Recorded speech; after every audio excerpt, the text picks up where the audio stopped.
Pulivendula MLA Jaganmohan Reddy deputy speaker గారికి phone చేసినట్టుగా తెలుస్తా ఉంది. తన అవసరం కోసం ఎంతకన్నా దిగజారడానికి జగన్మోహన్ రెడ్డి సిద్ధమవుతాడనేది మరోసారి నిరూపితమైనట్టుగా వార్తలు వస్తూ ఉన్నాయి.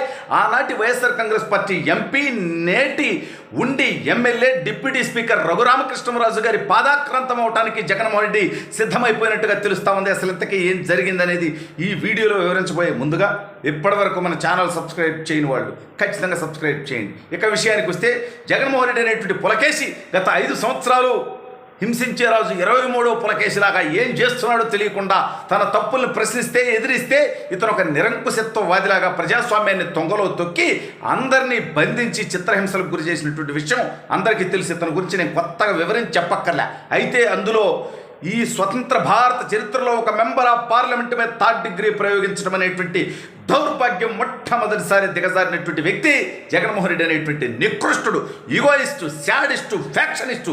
ఎన్ని పదాలు వాడినా తక్కువేవి గత 5 సంవత్సరాల తన పరిపాలనకి. అయితే జగన్మోహన్ రెడ్డి అనేటువంటి వాడికి అందితే జుట్టు, అందకపోతే కాళ్ళు అన్న సొందగా ఎంత నిజానికైనా దిగజారుతాడు. సోనియా గాంధీ మీద యుద్ధం అంటాడు, బెయిల్ కోసం వాళ్ళ కాళ్ళు పట్టుకుంటాడు. నేను వచ్చి కొత్త పార్టీ పెట్టుకుంటా అంటాడు, అవసరమైతే మీతో పొత్తుకు ఓకే అంటాడు. నేను పొత్తు మీతో పెట్టుకోను కానీ మీకు అనధికారికంగా సపోర్ట్ చేస్తాను అని భారతీయ జనతా పార్టీకి చెప్తాడు. అవసరమైతే విలీనానికి కూడా నేను దిగజారుతాను అంటాడు. ఇతని క్యారెక్టరే అంత. అవసరం పడితే కాళ్ళైనా పట్టుకుంటాడనేది మరోసారి నిరూపితమైంది. అయితే ఈసారి ఈ 420కి రాష్ట్ర ప్రజలు మెజరబుల్ ట్రీట్మెంట్ ఇచ్చారు. నువ్వు ప్రతిపక్ష నేత కూడా పనికిరావు, నువ్వు కేవలం ఒక శాసనసభ్యుడిగా శాసనసభలో ఉండు, పులివెందుల సమస్యలు ప్రశ్నించు, అదేవిధంగా రాష్ట్రంలో ఏమన్నా సమస్యలు ఉంటే ప్రభుత్వం దృష్టికి తీసుకురా అని చెబితే ఈ దౌర్భాగ్యమైనటువంటి వ్యక్తి 9 నెలలుగా శాసనసభకు రాలా. ఎందుకు రాలేదురా అంటే నాకు ప్రతిపక్ష నేత హోదా కావాలంటాడు. ప్రజలే నీకు అది ఇవ్వలేదు కదరా అంటే నాకు కావాల్సిందే, నాకు 39% ఓట్లు వచ్చినాయి అంటాడు.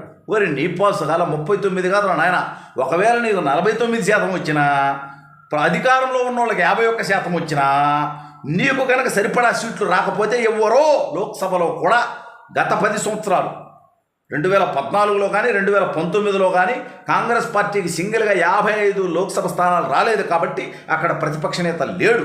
ఇప్పుడు 99 సీట్లు వచ్చాయి కాబట్టి ఇప్పుడు రాహుల్ గాంధీ గారు ప్రతిపక్ష నేతగా ఉన్నారు. అయితే జగన్మోహన్ రెడ్డి ఈనాటి డిప్యూటీ స్పీకర్ ఆనాటి తన సహచరుడు తన పార్టీలో ఎంపీగా చేస్తుంటే అతన్ని చిత్రహింసలకు గురి చేసినటువంటి వ్యక్తి అయినటువంటి రఘురామకృష్ణరాజు గారికి ఈ 420 జగన్మోహన్ రెడ్డి ఫోన్ చేసినట్టుగా తెలుస్తూ ఉంది.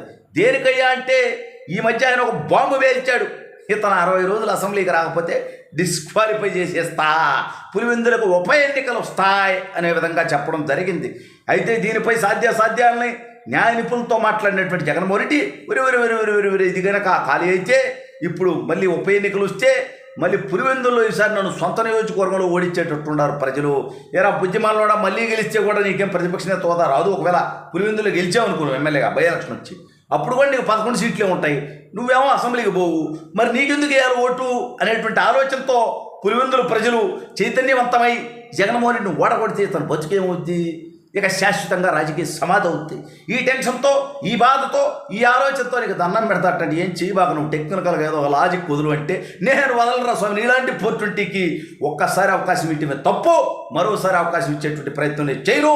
ఒకసారి నీ మాట నమ్మి నీ పార్టీలోకి వచ్చి నేను పడినటువంటి అకసాట్లు సార్లు నీ తుత్తర తీర్చేటువంటి కార్యక్రమంలో నేను చట్టపరంగా ముందుకెళ్తాను. రాజ్యాంగబద్ధ హోదాలో ఉన్నాను నేను. ఇప్పుడు దాని ప్రకారం ముందుకు పోతానంటే ఈ జగన్మోహన్ రెడ్డి అసెంబ్లీకి పోవాలంటే అనేక రకాలైనటువంటి ఇబ్బందులు. ఒక ఎమ్మెల్యేగా పోవాలా, పైగా ఆడేమో ఇతగాడు చేయెత్తినప్పుడల్లా అవకాశం ఏమి రాదు. ఎమ్మెల్యేగా ఎంత వస్తుందో అంత వస్తాయి, ఇబ్బంది ఏమి లే. 11 మంది ఎమ్మెల్యేలు ఉన్నారు కాబట్టి ఆ టైం వస్తుంది వాళ్ళకు ఉన్నటువంటి రేషియో ప్రకారం.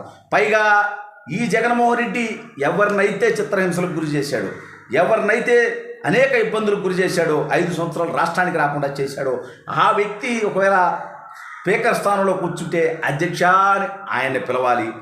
ఆయన టైం ఇస్తే ఇతను మాట్లాడాలి జగన్మోహన్ రెడ్డి. ఈ దౌర్భాగ్యాలకి ఏదో ఒక విధంగా మనం తప్పించుకుందామని చూస్తే వాళ్ళ కాల. అందుకనే ఇవాళ మొత్తం ఎమ్మెల్యేలు, ఎమ్మెల్సీలు అందరూ రాని శాసనసభ సమావేశాలకు పోదామంటా ఉన్నాడు. ఎందుకు?